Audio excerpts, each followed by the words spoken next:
Quiero remontarme a épocas pasadas en las que las familias se juntaban para preparar su propio almidón en estos días de Semana Santa. El primer paso es lo que se llama popí, ñamon popita la mandió. ¿En qué consiste? Consiste en retirar la cascarillita finita, la cascarilla marrón de la mandioca con un cuchillo, y todo esto se hacía en familia. Los niños, toda la familia participaba de esto. Voy a hacer un poquito porque naturalmente hay que considerar que en esa época se juntaban las familias y hacían bolsas y bolsas de mandioca, ¿verdad? Porque tenían que hacer mucho almidón, porque tenían que compartir luego el almidón que procesaban. De esta manera. Yo voy a seguir haciendo esto y posteriormente voy a lavar bajo el grifo de modo que pueda retirar la totalidad de la tierra que pudiera tener la raíz. Lavada la mandioca, entonces yo vuelvo a colocar en esta batea, lo que nosotros llamamos en el interior caneca. Es un utensilio que se fabrica en distintos tamaños dependiendo del uso que se le va a dar. Está hecho de madera. Bueno, este es un elemento pero infaltable en el interior. Yo voy a proceder a rallar la mandioca, que es lo que se llama en guaraní mandioyequetú.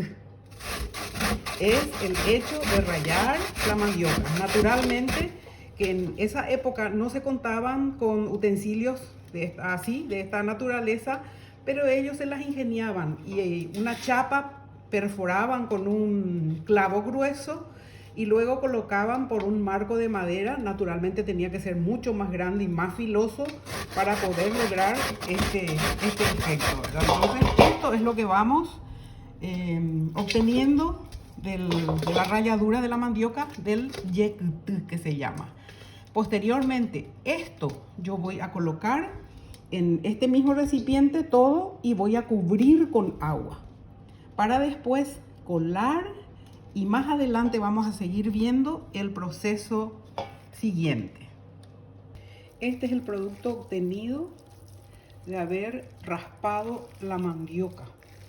Yequetú en realidad es frotar contra una superficie filosa de modo que se desintegre la mandioca de esta manera.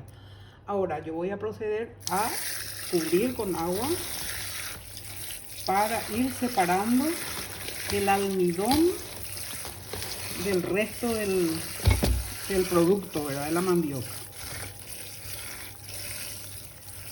Y de esta manera voy a remover un poco para que, así apretando para que vaya soltando el almidón. Y luego voy a filtrar esto a través de un lienzo para que ya justamente quede en el lienzo, en el colador, lo que sería el tupiratú, que es también un producto que se consume. Se seca al sol y luego se consume. Y yo les voy a mostrar del tupiratú dentro de unos días recién, porque eso lleva su tiempo. Cuando fermente el tupiratú se hace una cosa deliciosa y eso les voy a mostrar después. Procedo a colar.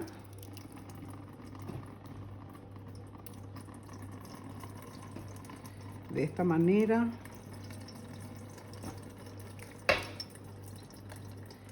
Es trabajoso, lleva tiempo, pero yo creo que vale la pena.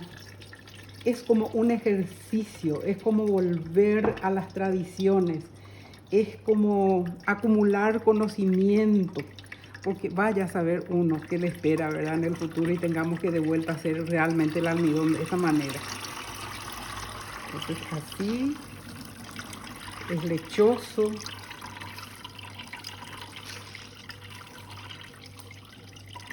Yo voy a volver a colocar acá, integrar para que siga soltando su almidón, y voy a seguir con este proceso. No se olviden que la mandioca no se debe pelar, solamente se le retira con el cuchillo la cascarilla marrón, la cascarilla externa.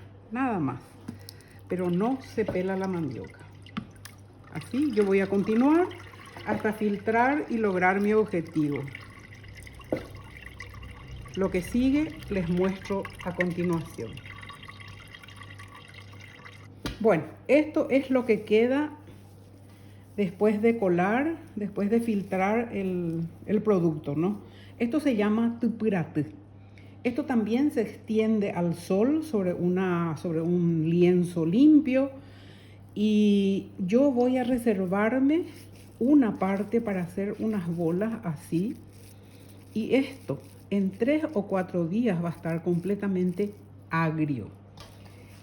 Es la base para hacer lo que mi mamá llamaba torta tupiraty. Yo recuerdo que ella freía un poquito de cebolla, naturalmente en grasa de cerdo, que era lo que se usaba en esa época porque el aceite prácticamente no se usaba. Entonces toda la cocina se basaba en grasa de cerdo.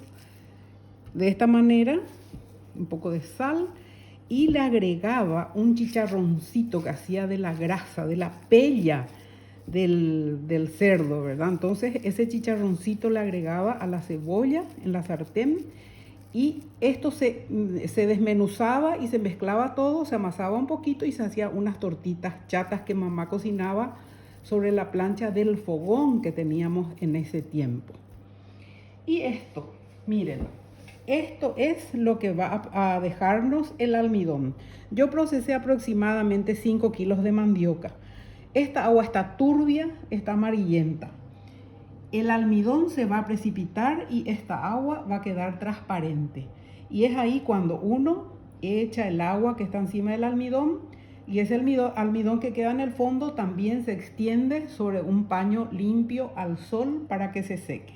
Todo vamos a ir viendo en la medida que se vaya concretando los procesos, porque es un proceso de varios días.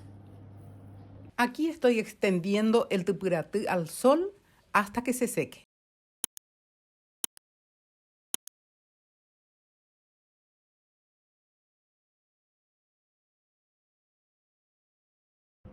Este es el tupiraty que ya está perfectamente seco.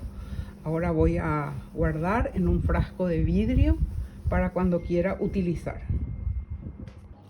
Como dice el dicho, para muestra vale un botón.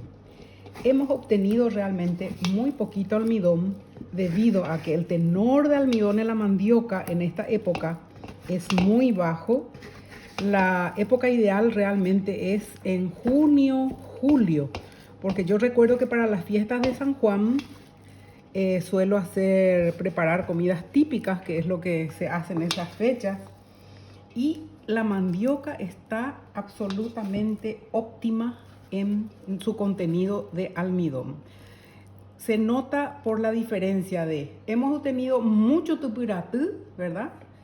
Pero poco almidón. Pero la intención era demostrar de que sí se puede, de que debemos conservar estas hermosas tradiciones, esto que sobre todo se practicaba en familia y entre vecinos, amigos, en estas fechas de Semana Santa especialmente, en las fechas importantes, ¿verdad?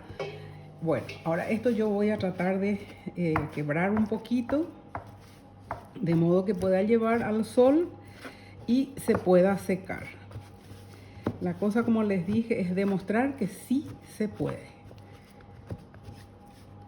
Esto es así. Esto es el almidón. Esto es el tupiraty, que es el residuo. Esto también es tupiraty, que yo hice esto justamente para poder después hacer el famoso chipaka buré. Y este es el producto final.